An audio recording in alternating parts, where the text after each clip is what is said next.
What would you say are the pathological differences between Alzheimer's disease and dementia? Because I know that there's often some confusion about the two. So dementia can be caused by a number of different things. One of the most common causes is what we call a vascular cause. Diseases such as hypertension, diabetes, basically all the things that are bad for you also affect the brain. And as the neurons die and as the white matter tracts degenerate, you get a condition called dementia. And so your brain anatomy, your brain essentially starts shrinking a little bit as a result of the loss of white matter and the gray matter, and you start losing cognitive function.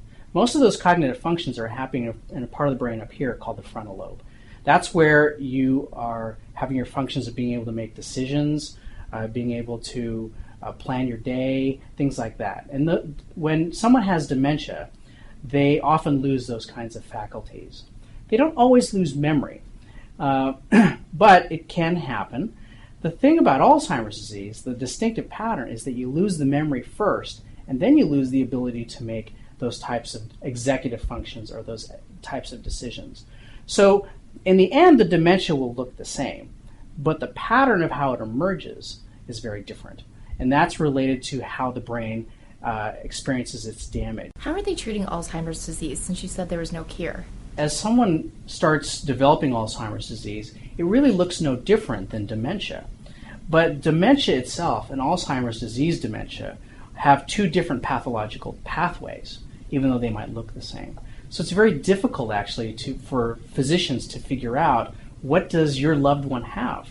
And in fact, you can't actually officially diagnose Alzheimer's disease until after the person passes away, and then they can look at the brain.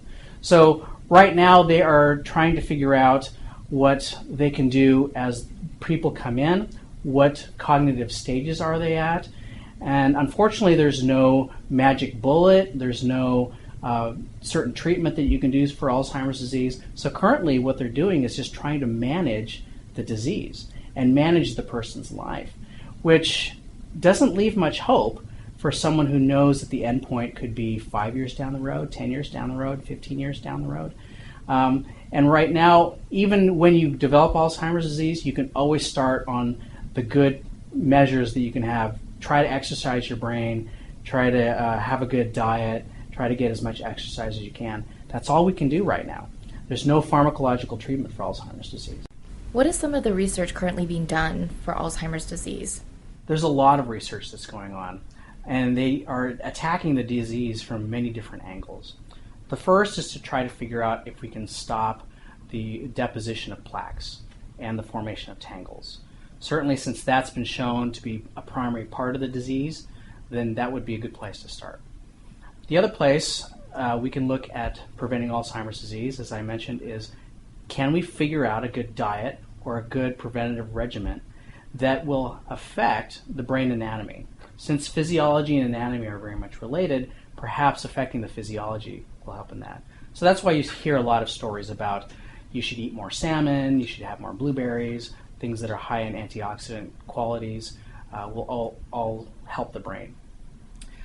From the behavioral side, we're looking at how can families treat their loved ones to minimize the cognitive damage that's going on.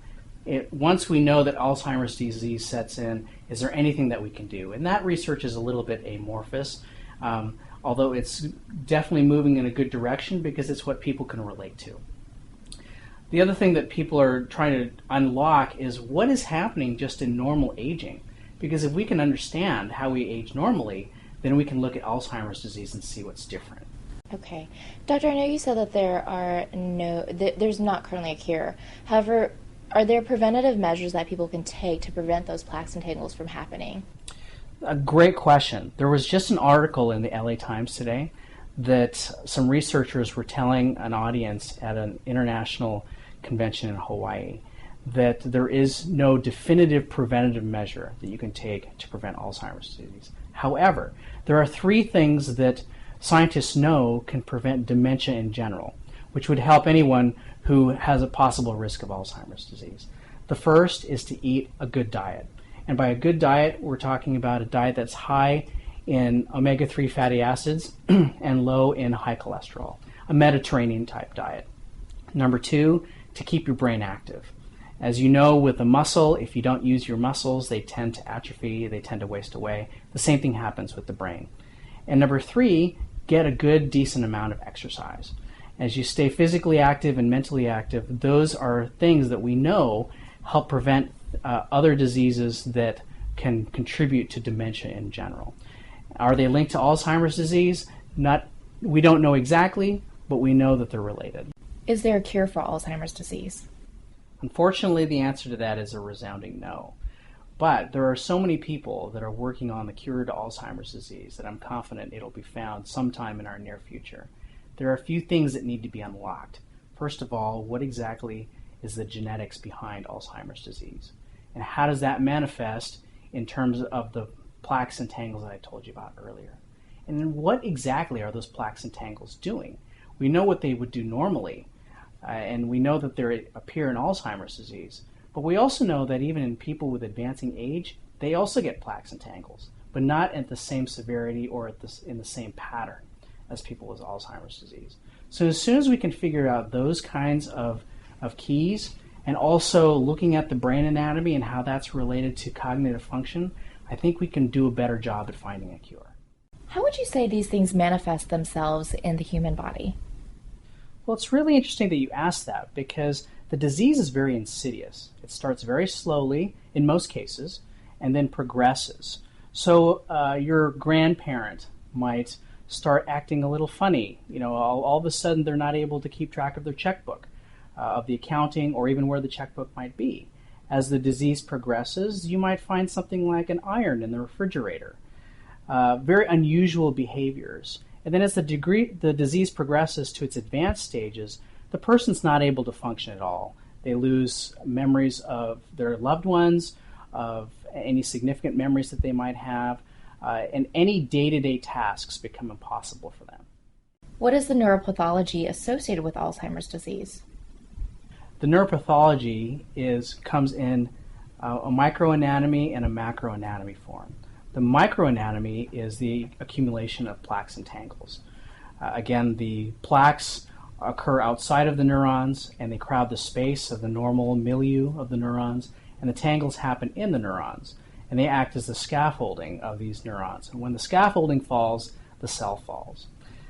The macroanatomy is when you have a collection of cells and neurons that are degenerating, and then the gyri and the sulci of the brain starts taking a different shape. Typically with advancing age, you have an increase in the width of the sulci and a decrease in the gyri.